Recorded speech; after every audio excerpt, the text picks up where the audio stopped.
How to fix PS5 error code CE-112069-9. Here are some tips that would help you fix PS5 error code CE-112069-9 while try transferring your gaming data from PlayStation 4 to PlayStation 5. Note, do not run the network test feature or turn your PS5 into rest mode while the background data transfer is in progress. 1. Try connecting your consoles to the same network using a wired connection. 2. For router players, shut down your router and wait at least 5 minutes, then restart it later.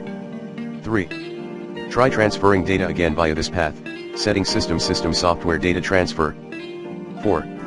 Try transferring via another storage medium, online storage or USB/external storage device.